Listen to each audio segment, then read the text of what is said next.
Hi everyone, welcome back to my channel. So today we're going to be talking about Dexter episode 7, New Blood. So I'm really excited about this. So the name of this episode is By the Skin of Her Teeth. So we're gonna start out with the summary. So here we go. It starts out with Dexter helping Angela with his forensic skills. They're in the cave where Angela found Iris. He discovers that Iris was shot from behind.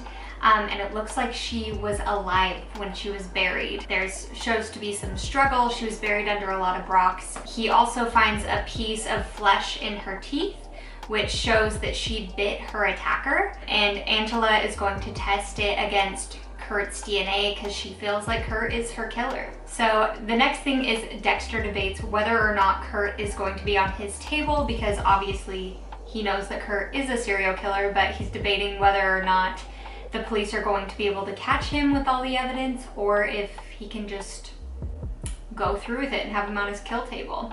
After Dexter finds out that Angela is suspecting Kurt, they go to Kurt's cabin, or the place where he was hiding out the girls. Dexter decides to tell her, even though Molly didn't want to tell Angela. When they go there, it turns out Kurt has cleared out the entire place. Where everything was once before, it's now all drywall. There's some cords hanging. Dexter tells her where everything was, but without all of this evidence, Dexter feels like he needs to kill Kurt. At school, Audrey and Harrison talk.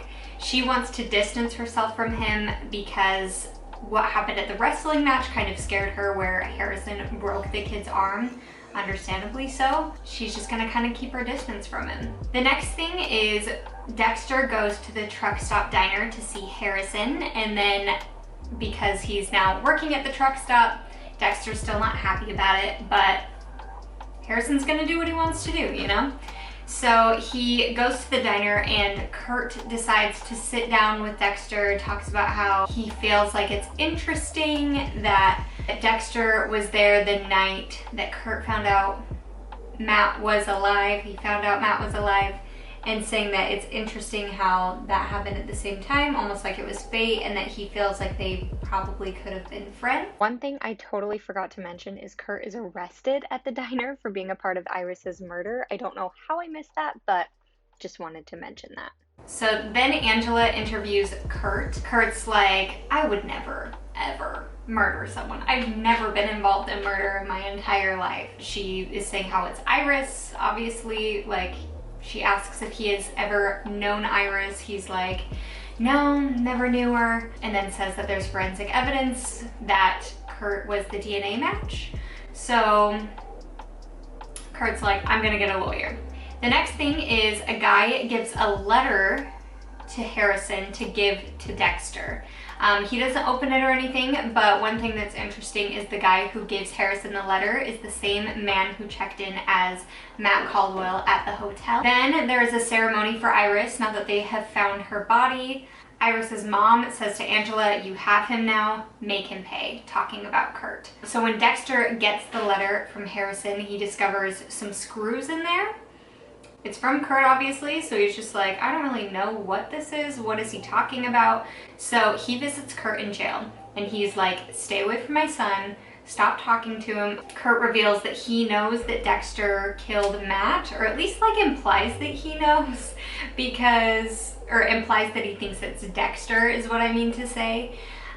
Because titanium doesn't melt, which what he means by that is those titanium screws were in Matt's leg. So then back at the station, Kurt decides to give a statement against his lawyer's wishes. So you're like, what is he gonna say? He basically blames the whole thing on his dad. So he says that his dad would pick up women at truck stops and do some very bad things to them. He would hurt them. He did this while Kurt was in the truck when he was a child, so Kurt could tell what was going on. He thought that his dad thought he was asleep, is what Kurt's saying. So Kurt says that he saw Iris get into the truck with his dad. He says, you know, it was a rough night for him. It seemed like he was really angry. I should have warned her, really. But while he's saying this, it's showing the real story of what happened. So Kurt sees Iris hitchhiking, and he invites her into the truck and is like, let me give you a ride. He's like, why are you alone? Iris is like, well, I wasn't supposed to be alone. I was supposed to be running away with my best friend and ex-best friend, I guess, which is Angela.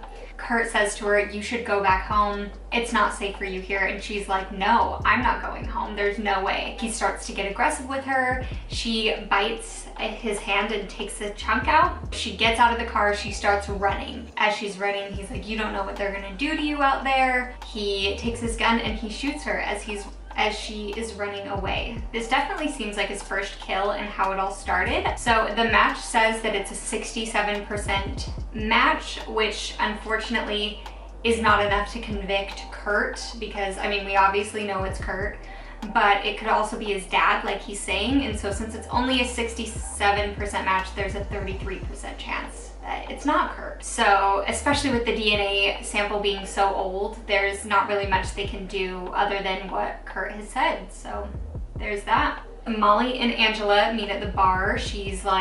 Angela's like, I was so sure that it was him. Like, it had to be Kurt. Molly was like, you know, it doesn't mean you're necessarily wrong. I definitely got some really creepy vibes from Kurt when I was in the cabin. Thank goodness, you know, Dexter saved me. Angela was like, well, he was following you. He heard your conversation with Kurt at the bar. And Molly was like, that's impossible. He was sitting like across the bar, unless he recorded our conversation because he plugged in his phone to charge near us. So now they're starting to get a little skeptical of Dexter. They're like, that's also weird. That's a little creepy as well. Next, this is the last scene of this episode. So the boys from the match of the high school, the ones that threatened Harrison, were coming to get you, try and fight him. Harrison pulls out his switchblade and is ready to fight, and Dexter stops it. He comes back in the nick of time. He's like, why are you following me? He gets mad, and then he also says, you were right. I messed up. He reveals that he's always had bad dreams, and listening to the Mary Effing Kill podcast talking about the Trinity Killer, all the memories flooded back to him of seeing his mother being murdered in the bathtub. He thinks about hurting people the same way that Rita was hurt. Dexter doesn't really say much. Harrison leaves. He sees some friends. He's like, well, see ya. You're not gonna say anything. As Dexter's going to his car, it looks like he might be, you know, trying to go after Harrison, or at least meet him at home or something. But then Dexter is kidnapped. There's a guy behind him. You see him in the reflection. Kidnapped. So that is the end of episode 7. I am recording episode 8 and 9 today as well, so hopefully those will be out in the next couple of days for you guys to see. But I hope you enjoyed this review and kind of a little bit of analysis. I'll be doing more analysis on episodes 8 and 9 since they're already out, but I did want to continue with the summaries for you guys. So I'll see you